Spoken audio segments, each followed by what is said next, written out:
E temos a aliada nova hoje, doutora Juliane Lippe, com a gente para tratar de assuntos relacionados ao direito de família. E nada mais importante, Juliane, do que a comunicação, não é? É verdade, Ali. Primeiro, muito feliz de estar aqui contigo. Uma amizade de longo tempo, né? E poder falar de um assunto que eu gosto tanto. E que é muito relevante porque a gente vê conflitos familiares cada vez mais frequentemente. Vou te trazer alguns dados assim só para a gente começar a entender, né? Dado de 2022, tá? 48% dos casamentos terminam um ano depois que nasce o primeiro filho. Sério? Sério. É quase a metade. É quase a metade. Então, o que a gente vê assim? A gente diz os advogados que atuam nessa área, né? Tu tem legislação para tudo, né? Tu tem legislação de como fica a questão da pensão do filho, a divisão patrimonial, mas tu não tem uma legislação que diga como que a comunicação entre os pais após o divórcio tem que acontecer. E aí fica por conta de cada um. E aí fica por conta de cada um, fica por conta do famoso bom senso, né?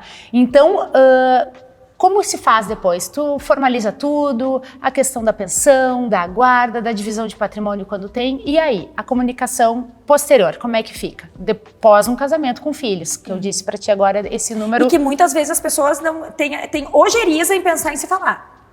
Muitas vezes. Muitas vezes, né? mas não sempre. E aí o que acontece? Vem o cliente para advogado e diz assim, doutora, me bloqueou no WhatsApp. Eu não consigo falar com o pai do meu filho. Então, assim, tu tem casos de uma criança que tá lá esperando o pai na escola, o pai tem um imprevisto e ele não tem como se comunicar com a mãe para dizer, olha, eu tive um imprevisto, busca. E aí, quem é que paga o pato, como a gente diz? A criança que fica de molho na escola, esperando o pai ou a mãe buscar. E tudo que isso gera de ansiedade, de medo. Então, e aí a gente tem por parte do Estado, né, e aí eu falo da legislação, por parte do Estado, a preocupação de manter o bem-estar do menor, da criança, né?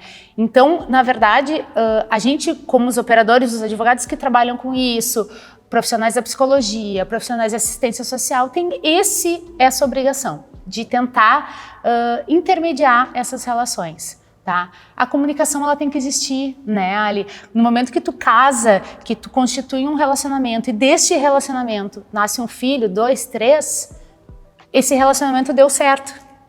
Ele deu certo, porque ele gerou filhos. E ele tem que continuar dando certo. Em que sentido? Quando tu te divorcia, tu acaba com a conjugalidade. Essa se termina, mas a parentalidade não. Então deveria haver uma obrigatoriedade de acesso de um ao outro. Moralmente sim, né? Emocionalmente sim, né? Eticamente sim, né? Mas legalmente isso não existe. Né? Então a gente tem aí questões de pais que não se comunicam, utilizam terceiros, uma madrinha, um padrinho, um vô, uma avó, muitas vezes até a própria escola. Né?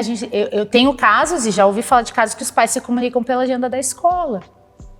Gente, não é possível. Não é possível. Não é possível. Né? E no momento que tu tem casais se divorciando com crianças pequenas, eu falei aí os dados, né? O primeiro ano de vida dos filhos, o segundo ano de vida, são crianças que estão ali, nesse ping-pong entre pai e mãe, né?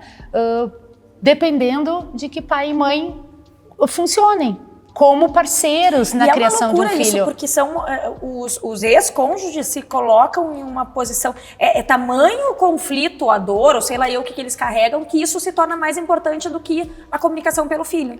E na verdade tu tem sempre 2 adultos aí lidando com um conflito de emoções muito fortes, né? Frustração, raiva, ódio, enfim, né? Um monte de coisa, mas não priorizando a criança. Então a gente tem o fim de um casal, o fim de um relacionamento, mas nunca o fim de uma relação de pai e mãe, pai com pai, mãe com mãe, porque hoje a gente tem 1001 formas de família, né? Então a gente nunca pode esquecer, essa comunicação tem que existir em prol das crianças, das nossas crianças, né?